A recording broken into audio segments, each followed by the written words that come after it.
Hello, beautiful, and welcome to Mom Talk Special Podcast. Judgment-free zone where moms can talk about all the ins and outs, up and downs of relationship, marriage, and children. My name is Maria Ellington. I help women and moms overcome anxiety and depression so they can live the life that they truly desire. And so honored to have with me today, Amanda. Hi, Amanda.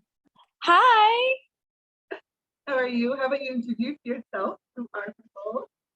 I am Amanda. I run a lot of names, but Amanda is the simplest one. I'm a coordinator. I'm a mom, student, lifetime learner. So I cover a lot of bases. Oh, and wife, obviously. And I love having Amanda here because we were just talking a little bit before we started recording about just like life and how it kind of happens. So how about you tell us a little bit about you and where you're at in life right now? Oh my gosh, I'm in the grunt of it, guys. I'm like the clutches. I have 2 teen daughters. Well, one's a preteen, she's borderline, might as well be there, and then the other one is there. And I have a almost 4-year-old and almost 2-year-old. When I tell you that chaos is what I thrive on, I wish I was lying. Now, I had a husband. He's wonderful. He does the best he can. All the women in this house is definitely pro femme, so it's nice to have somebody on our side.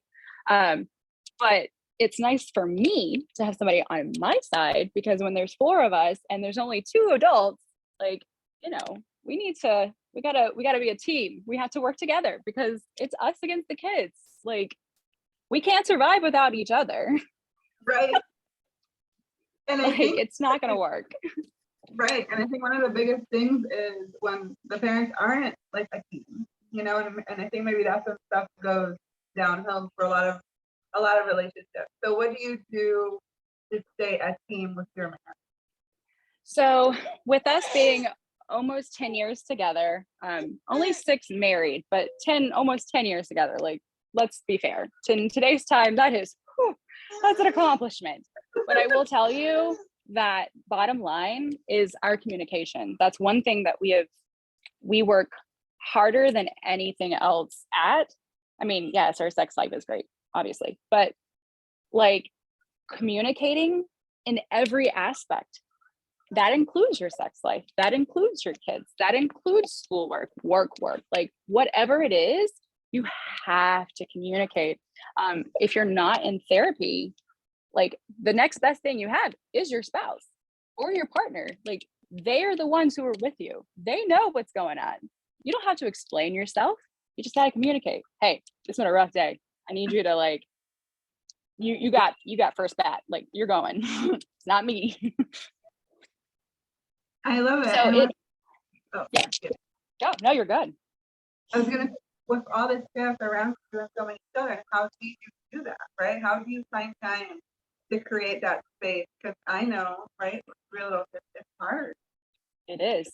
Our schedules are all over the place, especially with me being an event planner. Like, I can be anywhere at any time, all the time, or none at all. So it really varies.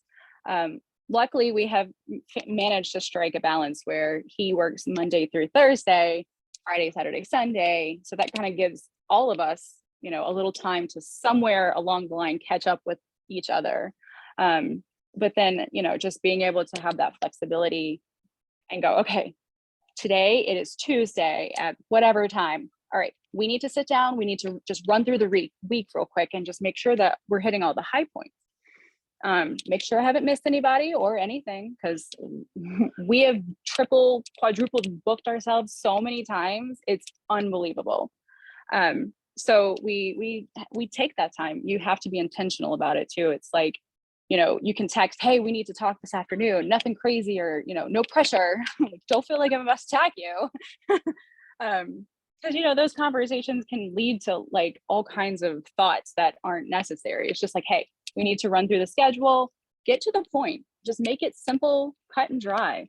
My favorite part is just like communicating exactly what you want without sugarcoating it, without fluff, just to the point, and in a calm, reserved way. Not a defensive or like, you know, pointing towards the ego, but just like, hey, this is what happened. It kind of bothered me. Can we talk about that? I feel like that's what helps to create a strong foundation for sure, and respect for one another. But you know, Yes, I love you that. win some. And especially when you're like in the grunt of it and you're all day long, you know, taking care of children, it's so easy to forget about you and taking care about your needs and your relationship needs. So besides kind of taking care of the house, how do you keep your intimacy going, right? How do you keep that love going? Fire. Yeah. The fire. We like to play. We play around with ideas and stuff. Even again, communicating. We'll come, you know, we might see something or have an idea, and we'll be like, hey, so like I saw something, and you wanna maybe try it out. It's really finding that comfort within to be vulnerable with that person, because if you can't be vulnerable with them, you're not going to be able to have that intimacy, not that intimacy and feel connected on that level that you want, but being able to communicate and having that vulnerability and acceptance that that person isn't going to judge you or deny you, or you know, all those thoughts that we all have, we're normal, right? It's a thing. So without having all of those thoughts and just being able to be open and honest with them and understanding, it will help to sorry, children, am I right? But what it does is it allows you to be open and receptive, but also allows them to be receptive and giving. Like, that's important. It has to be a two-way street. And yes, communication is important, but there has to be communication with vulnerability. I feel like that's a key point that has to be touched on. So much. That's so important to bring up. The minute you have that being able to receive, right? Because so many of us, I think, have been so much of our own stuff that we kind of block receiving, right? And we accept it. So being able to kind of move past that and open up our heart, and you know, being willing to be vulnerable and receive, I think it's so important, definitely, because that kind of lets that feminine energy, right? Like just kind of right, that embodiment to just conquer, but feel safe, and knowing that you have somewhere to land. That's important. Oh, I love that. Sorry. That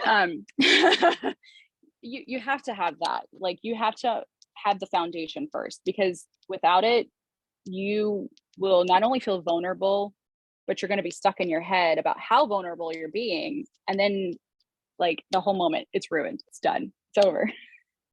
So what is something and like what is the tip you can give our listeners from something that you do for you to stay, because it seems like almost like maybe you really mastered this practice of really refusing to be vulnerable and being able to stay true to who you are, right? So is there anything that you feel like you've been doing that's really helping you that trust? I think one of the key points that I do is I am honest with myself. And I mean, not in a you're doing this wrong, you know, negative self-talk, but in a way of checking myself and going, okay, am I doing this right? Like, am I presenting things the way that I need to so that I can get what I need? Am I presenting it in a way that is going to be received? So it's really, and I wish I knew the key, because I don't know the turnkey, but it really is just allowing yourself to be honest and making corrections within, you know, taking care of that inner self, that little child in there, or, you know, finding your triggers and actually working on them. And children are like the number one thing to bring them out. So if you're paying attention, I'll let you know. I feel like that's why so many moms deal with things and this kind of stuff. It's all coming up because your kids are triggering you. And so if this is stuff that's pushing your button, this is where you need to look at. I totally support it. Yes. Amazing. So if anybody wants to find you and your amazing event planning, where can they find you? Well, you can find me on Facebook, Amanda Maxwell. I do have 2 profiles. The one with the white shirt, that's well, they're both me, but the white shirt is preferred. But you can also find me on Instagram. I am actually, I have my brand new page. It's called Chaos Coordinated. And that's where I will be found. It's chaos_coordinated. That's an awesome name.